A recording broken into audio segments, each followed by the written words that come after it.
এখনো পর্যন্ত রাষ্ট্রপতির ভাষণ নিয়ে আলোচনা সমালোচনা হচ্ছে রাজনৈতিক অঙ্গনে, গণমাধ্যমে লেখালেখিও হচ্ছে। আজকে দেখলাম নাহিদ ইসলাম দাবি করেছেন যে রাষ্ট্রপতিকে অভিশংসন করতে হবে এবং তাকে গ্রেপ্তার করে কারাগারে পুরতে হবে। তো বিএনপি কেন করবে তার ব্যাখ্যা বিএনপির কাছে আছে। তো এখন প্রশ্ন হলো যে একটা পরিবর্তন হয়েছে, এটা সত্য, কিন্তু রাষ্ট্রপতি তো রাষ্ট্রপতি। যখন বিএনপির আমলে কোনো রাষ্ট্রপতি থাকেন, তারপরে যদি আওয়ামী লীগ আসে, তাহলে আওয়ামী লীগের গুণগান করেন এবং বিএনপির বদনাম করেন।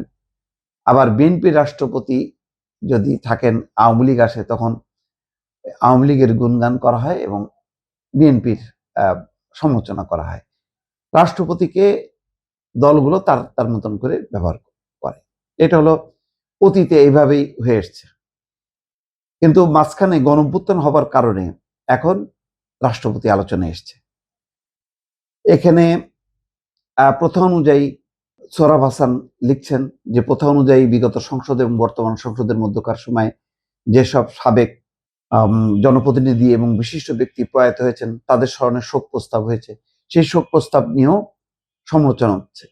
এই শোক প্রস্তাবে সাবেক প্রধানমন্ত্রী বেগম খালেদা জিয়া এবং জুলাই শহীদদের পাশাপাশি আওয়ামী লীগ আমলে যুদ্ধাপরাধের দায়ে দণ্ডিত ব্যক্তিদের নামও আছে।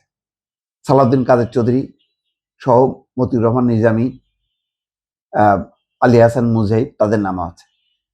যে এসব নিয়ে কেউ আপত্তি করেনি, বরং মুক্তিযোদ্ধা স্পিকার বিনা বাক্য ব্যয়ে জানিয়ে দিয়েছেন এসব নাম অন্তর্ভুক্ত করা হলো। অর্থাৎ যুদ্ধাপরাধের দায়ে যারা দণ্ডিত হলো, যারা ফাঁসি কাস্টে ঝুলল, তাদের নাম যেমন তাদের নামে শোক প্রস্তাব হলো, তেমনি বেগম খালেদা জিয়া এবং জুলাই শহীদদের নাম এখানে অন্তর্ভুক্ত হলো।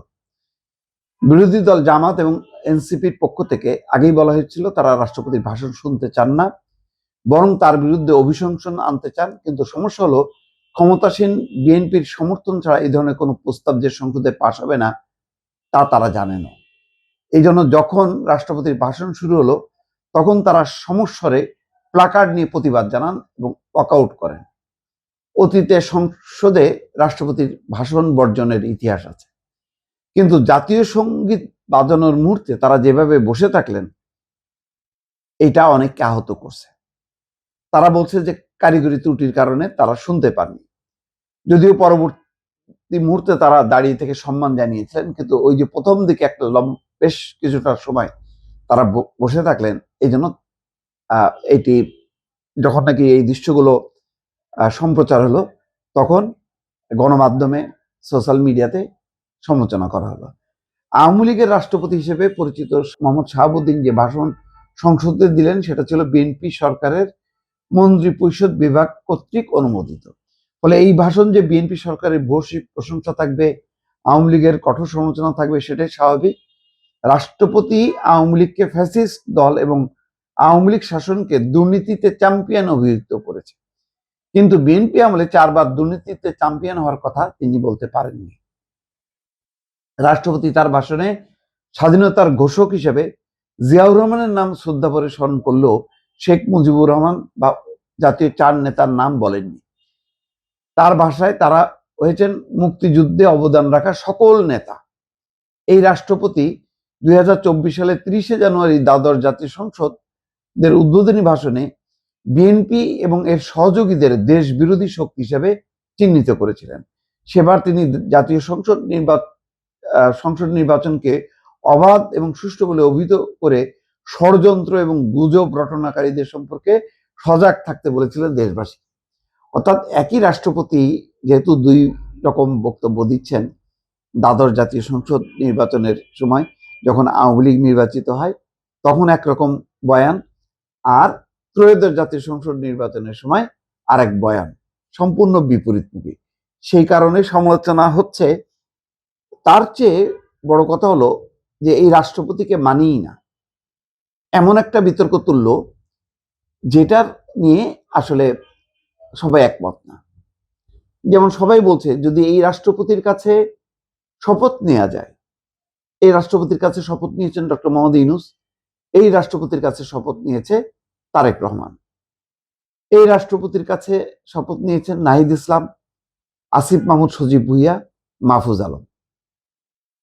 আজকে তারা বলছে যে রাষ্ট্রপতির ভাষণ শোনা যাবে না, শুনতে আমরা এই সংসদে আসিনি, শহীদরা এত রক্ত দেয়নি। আবার বলছে যে অভিশংসন করতে হবে, গ্রেপ্তার করতে হবে।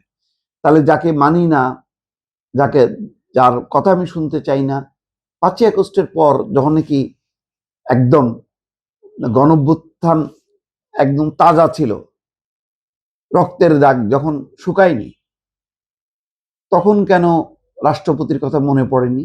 এই প্রশ্নের জবাব কিন্তু এখনো পর্যন্ত পরিষ্কারভাবে কেউ বলেনি। তখন কি তারা ভুলে গিয়েছিল ক্ষমতার জন্য?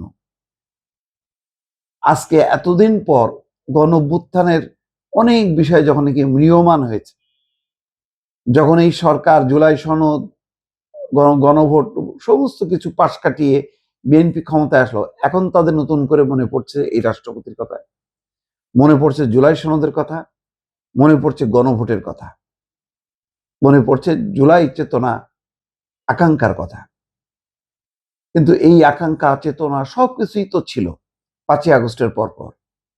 তখন তারা এটাকে ধারণ করেনি কেন? এটাও কিন্তু রাজনৈতিক অঙ্গনকে এখন আলোড়িত করছে।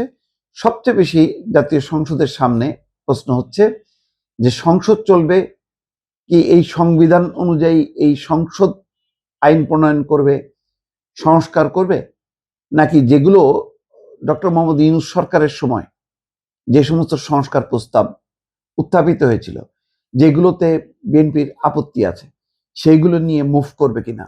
নানা বিতর্ক কিন্তু এখন সামনে। কিভাবে এই বিতর্কটাকে সামনে রেখে এই সংসদ চলবে, রাজনৈতিক দলগুলো তার ঐক্য বজায় রাখবে, সেটা এখন দেখার বিষয়।